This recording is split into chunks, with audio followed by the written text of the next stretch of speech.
Do you ever worry that committing to the low carb lifestyle means you'll never, ever, ever be able to enjoy the weekend ever again? Does low carb really mean that you have to give up all that's good in the world and all that's good with food? It's kind of a sad and scary thought, isn't it? And that's why in today's episode, we're going to chat with Master Chef Kelsey Murphy about eating for the weekend without sacrifice. Welcome to the Ditch the Carbs podcast, brought to you by Thinlicious. I'm your host, Ruth Sukup, and here we'll talk about everything from the science of weight loss and metabolic flexibility to practical tips for making your health a priority in the midst of a very busy life. It's the perfect blend of insightful education, practical application, and good old-fashioned motivation. So buckle up, friend, because it's about to get real.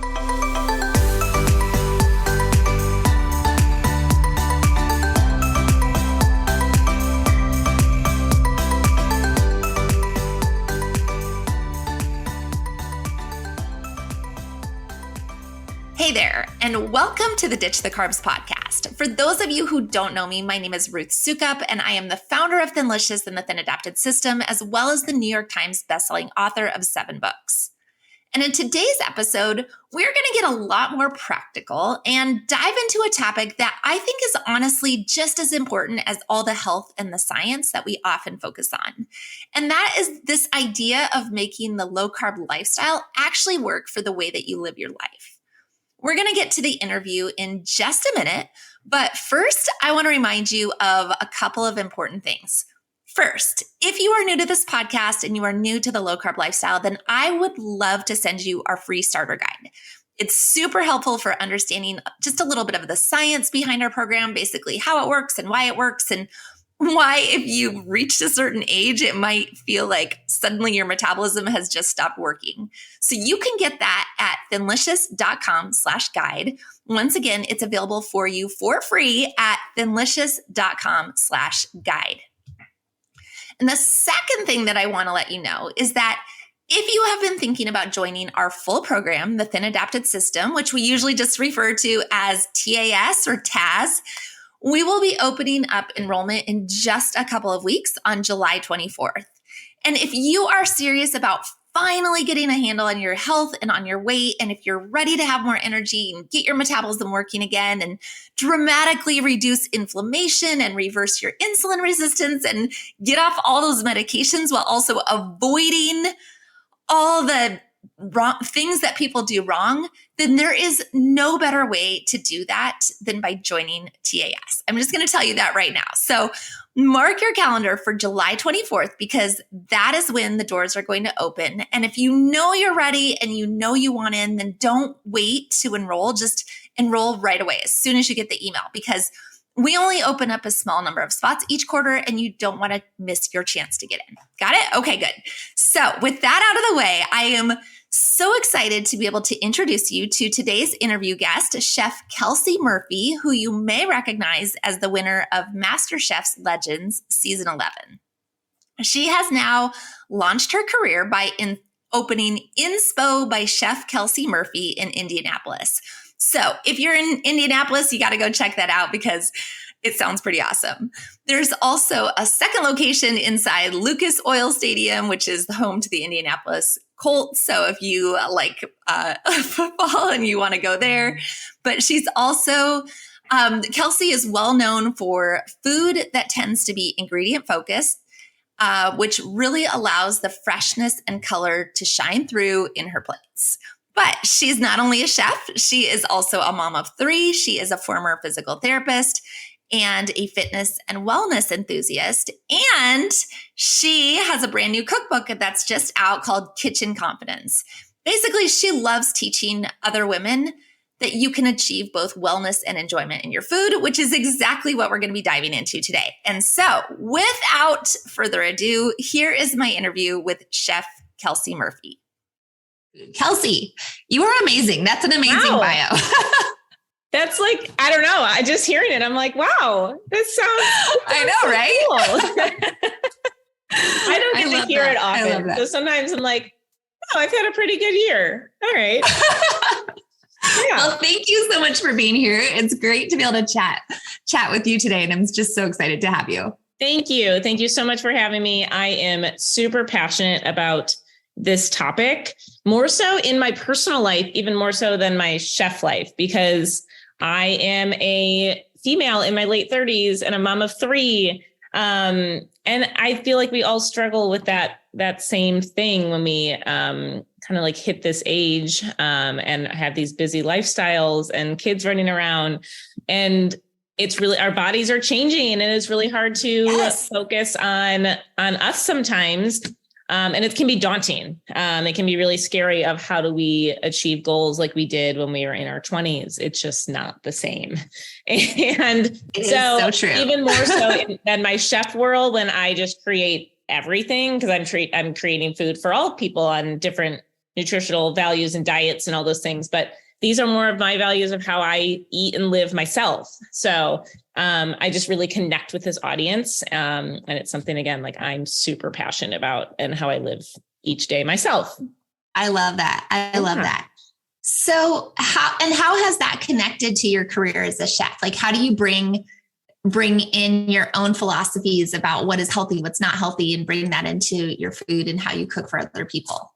Yeah. So I love to just create food that I like to eat and that I want to eat. So it kind of just goes along with like whatever I offer, especially like on my private events, when I'm doing these high-end clients, big private events. And if I'm cooking it, I'm going to have to be eating it.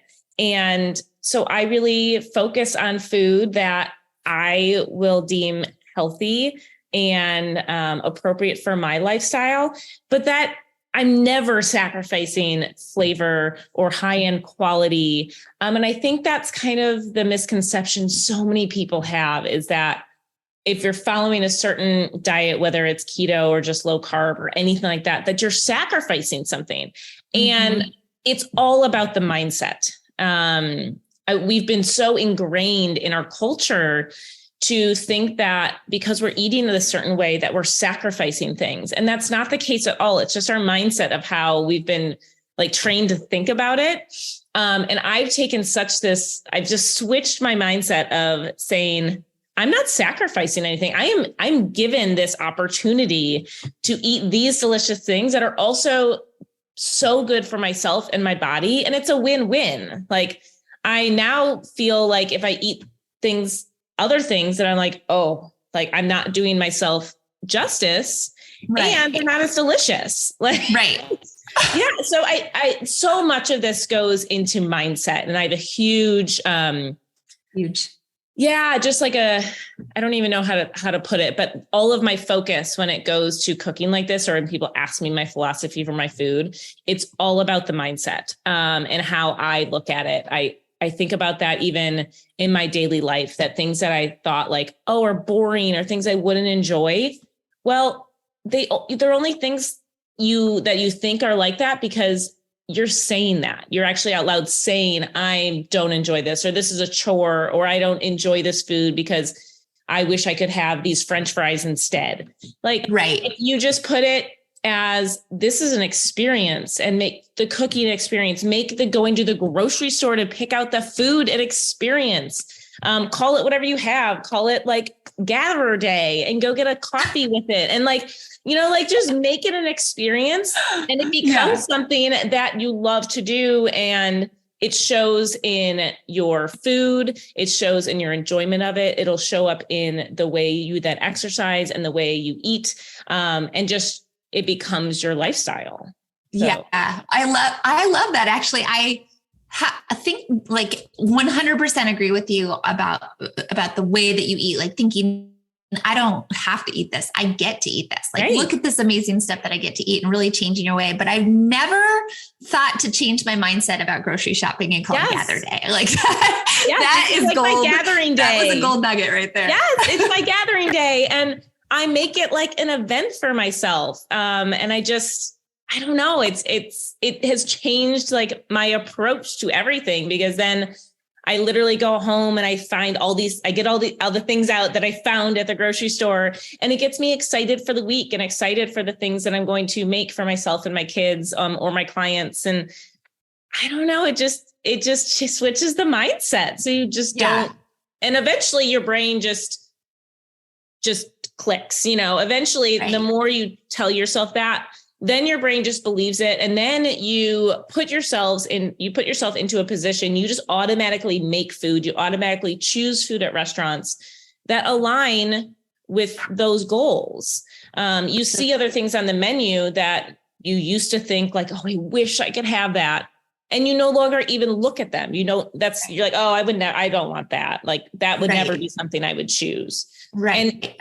And you're not feeling like you're sacrificing anything. Yeah. Yeah. It's so true. It's so true. And it really does start with that choosing to think something different and choosing to tell your brain that different story, because you'll believe the story that you keep telling yourself. And all the time. And you choose what that story is going to be. I love that so much. I've had to make that switch a lot. And especially in the last 5 years, just to switch the mindset of, I don't know, things I used to eat or want to eat. And just even cooking in the stadium now, when there's all these horrible things around me, that I used to think, oh gosh, I wish I would have had those. They no longer call my name anymore. They no longer seek me out, because I don't know, I'd rather have the high protein thing instead, because to me, that's more savory. That fills me. It just gives me enjoyment. So I love that. Yeah. So what are some of the before we dive into the big eating for the weekend, because I think you have some amazing philosophies about that. What are some of the ways that you see people go wrong when it comes to just healthy living in general? What is the biggest thing that you would tell people not to do? I would tell people to immediately stop calorie counting. Stop it. Just stop calorie counting. And even macro counting. I think we get a little bit too hyper-focused on some of that. And while macro counting obviously is definitely, it works and it's beneficial, I think if we take out some of the stressors there, if we take out just focus on your protein intake, just the one number, I think it makes it so much more attainable. Stop focusing on other things. Just focus on the protein number and everything else will fall into place. And I think that takes a lot of the mental game off of it. So if or people feeling you need to be perfect, freaking out about not being perfect. They need to be perfect. And oh my God, I, went 6 grams over on my carbs and I just threw that off. And now I need to do this or this. It's just, slow the roll, it's okay. Your body's not going to get thrown off like crazy. I think if we just focus on that protein number, and then again, the 2 things I always tell people, people are oh, what's your number one piece of advice? I typically will focus on your protein number, 0.8 to 1.2% of your body weight protein. Just try to hit that. And then 2, and people have heard this all the time, and it's again, a mental shift, get off the treadmill. Just stop doing it. Just get off the treadmill and lift and pick up some weights. Those are my 2 things. But it's so hard. And girl, I have been there for all of it. I have been a, hour to 90 minute treadmill person all day long, 7 days a week, being I got to get that in. And even to this day, I have to fight it that you have to beat that calorie burn and all that stuff. And we don't realize that when we're doing that. Got to do my cardio. Got to get my cardio in. Yeah. When we're doing that cardio, yes, it's burning fat, but more so it's burning carbohydrates that then as soon as your body consumes it, it just replaces it. It's just replacing it. So versus if we're lifting weights, we're getting enough protein, we're then burning the fat, building the lean muscle. It makes sense when we say it, but it's all up in the mind to get your body to switch and believe it. And that's one of those things you have to set intention over it.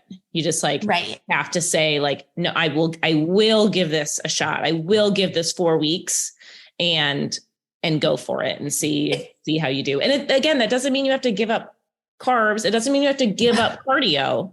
It just means you have to change the ratio. You have to like change this, and like get that inverse relationship going. You got to like supplement one thing for the other. Yeah, no kidding. And it's so hard because so many of us grew up in the 80s, 90s in this time where it was like no fat. Who even talks about protein, right? Nobody was talking about protein. It was all about low calories, no fat, basically starving yourself. And then all of the cardio and aerobics and treadmill and elliptical machine and whatever you could do and beating that number up. And I remember that. I mean, that was my high school experience. Yes, that was our high school experience. And it's, I think, a big part of a lot of that too. Like some of that I think was successful back then. I feel like a lot of what has happened is, and you'll see this throughout so many women with our hormones now, I think a lot based on how food has been produced over the last 30, 40 years, that our hormones are just like all over the place. And so these old tactics of just like cut the calories, burn it off, it just doesn't work because our hormones are just like not able to sustain that anymore.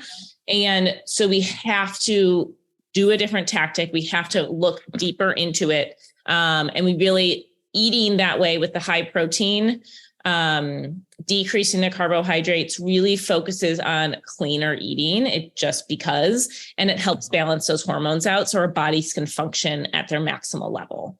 So it just, and I'm assuming that means also getting plenty of healthy fats because the fats are what your body needs to regulate your hormones. Yes, they need it. They have to have it. Those healthy fats are what controls your hormones. Like that's what makes them function properly. Your body needs that.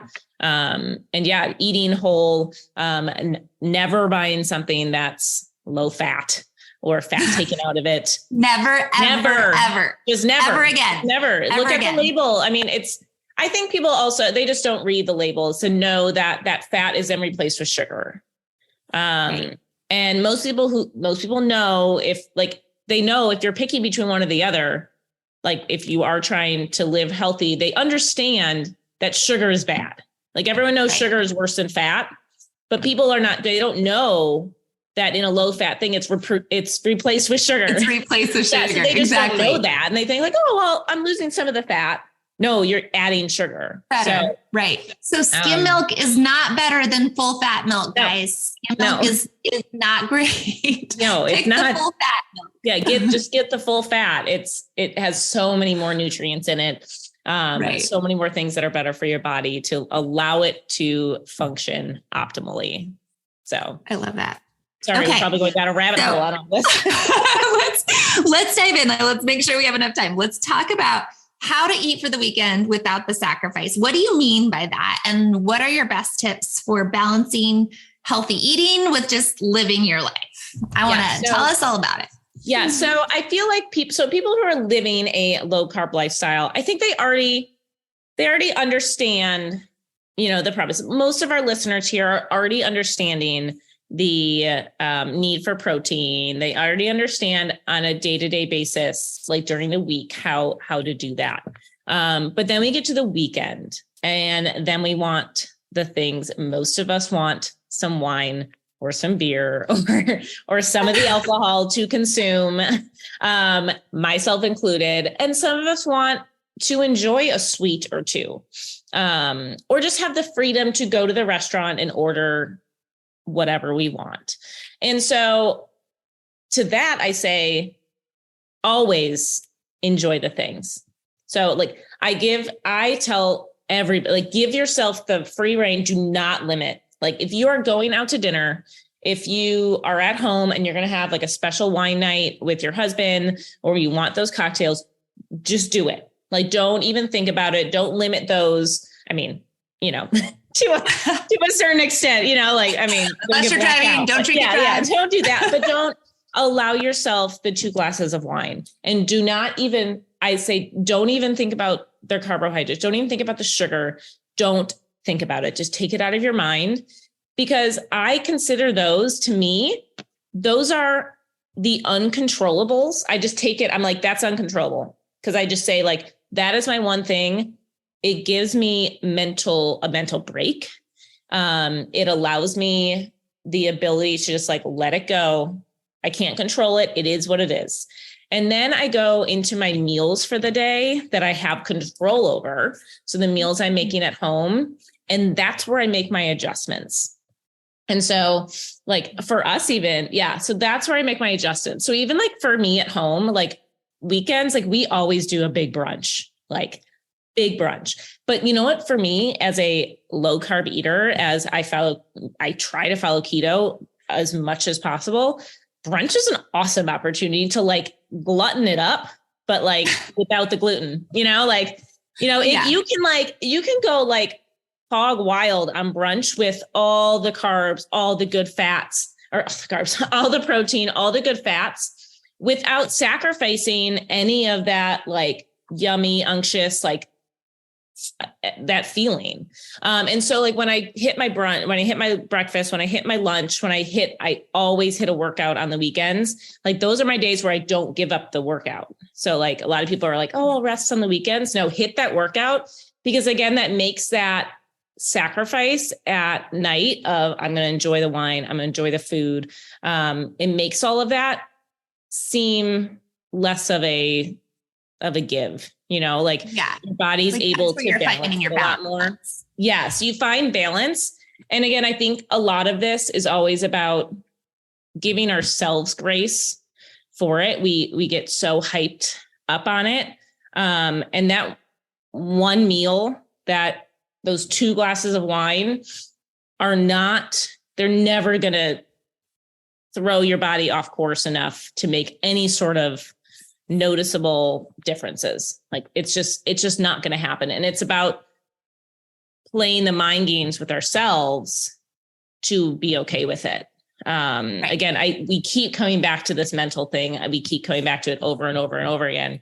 But if we are hitting those numbers in the morning, if we're getting that protein, we're following our things as much as we want, we are getting our weights in during the day to get that workout in, our mental shift is like, check, done. Like I did it.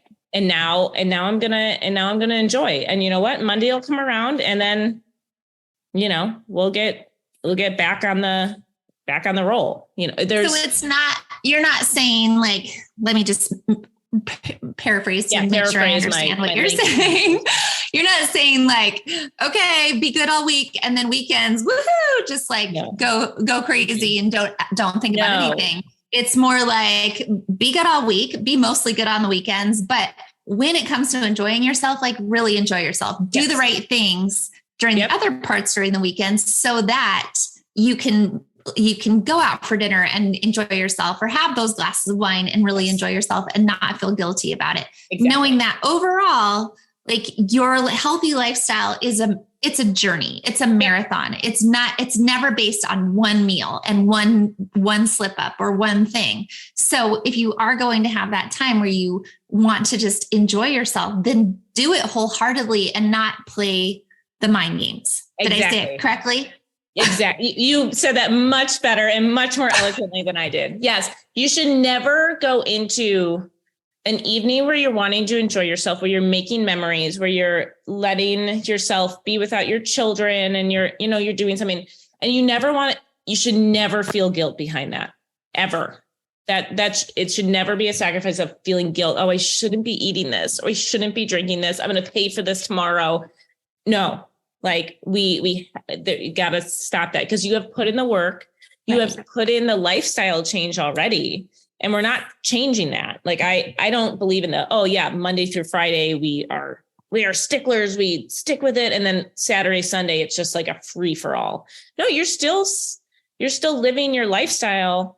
When you have, again, control over it, when you are home and you have control over it and you're doing all the things. And then when you get that little time to enjoy the things in life that you really want to enjoy and just, see your friends, do that, like that's what makes this maintainable, and something that is a lifestyle, or else everyone would give it up at some point, because it's just not realistic.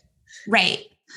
So when you give up the guilt over that one one time or meal or whatever it is, then what it also does is limits it in your mind to know that like, this is something that I'm enjoying right now, but that doesn't mean that tomorrow I'm just going to like, be like, well, I screwed up and like go into the shame spiral where I'm going to now give up on everything. Right? Because that's a lot of us, especially women who have dieted for years, right? Yes. We diet, deprive ourselves, feel miserable, and finally can't take it anymore, and then go off the wagon and gain all the weight back, right? So like that's just this totally opposite direction. Yeah. Yes, exactly. It's not like that. When you're committed to this as a lifestyle versus as a diet, it's this is how I eat 95% of the time, but that 5% I'm going to eat what I want without guilt and live my life. I really love that plus. Yeah. And you allow yourself that space. And to that point again about like, even going back to the grocery shopping, making things like fun, it eventually just becomes what your brain automatically does. And it's no longer trying to like, oh, I have to bargain for that because I want to do this. It just becomes a complete balance. And so your brain is not even feeling like it's giving and taking. It's just how you live.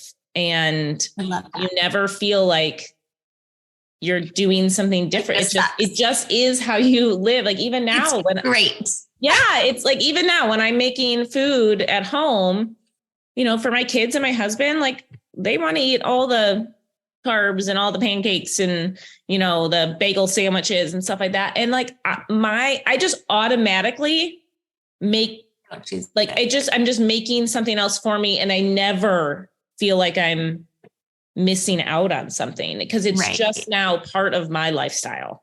And it doesn't feel like a chore. It doesn't feel like anything. It just is how I live. I love that. I love that. I feel like we could talk about it all day. We could. But we won't for the sake of time. But I do know that you have an amazing resource that you're sharing with everyone. So why don't you tell us about that? Yes. So I'm super excited that I am going to offer an additional cooking class where you can join me in my kitchen. And I am going to cook up 2 different dishes that show kind of like how I eat and my low carb living, and 2 great things that are super family friendly, super easy. Anyone can accomplish, and they're great items to add to your weekly repertoire. I think you guys will love them. And they're super delicious. So fun. Yes. And it's super fun. These are my favorite things to do. I love to just get people in my kitchen and watch me cooking and share my little tidbits. I have so many little cooking tips and tricks of things that I use, again, to bump up the flavor, bump up the spice, to really make your food feel extra luxurious without sacrificing anything. I love it. I can't wait for that. Well, Kelsey, thank you so much for being here today. This was amazing. Such great advice. Loved it so much. And where can we find you besides at your restaurants in Indianapolis? Yes. So my website is chefkelseymurphy.com. You can find me there and all of my recipes there. You can follow me on Instagram at Chef Kelsey Murphy and on TikTok at Chef Kelsey Murphy. And basically Chef Kelsey Murphy, anything. And again, my new book, Kitchen Confidence, will be coming out in June. So go ahead, follow me, go to my website and get on my email list. So you guys can have first notification for when that book goes on pre-orders, and you can have it on your doorstep for the day it launches. Awesome. Love it so much. Thank you so much, Kelsey. Have a great day. Bye. Thank you. All right, you guys, that brings me to the end of today's episode. I will be back on Monday with another new episode. But in the meantime, it would mean so much to me if you are enjoying this content to subscribe or follow the podcast on Apple Podcasts or Spotify or wherever you like to listen. And then not only that, if you know anybody else who you think would find this content useful, then please share it. Send them a text, share it on social, share it via email, any way that you can. And then finally, because this podcast is so new, your reviews on Apple Podcasts and Spotify are a really huge deal. So if you feel so inclined to leave a review, it would be absolutely amazing. And then be sure to take a screenshot and send it to us at hello@thinlicious.com, because we're going to be choosing listeners at random every single week to win lots of fabulous prizes. They're really good. So you definitely want to do that. And if you have any questions, or you just want to connect, or you have any topics that you'd like to see me dive into on this podcast, then please shoot me an email at hello@thinlicious.com. And I will see you back here very soon for our next episode.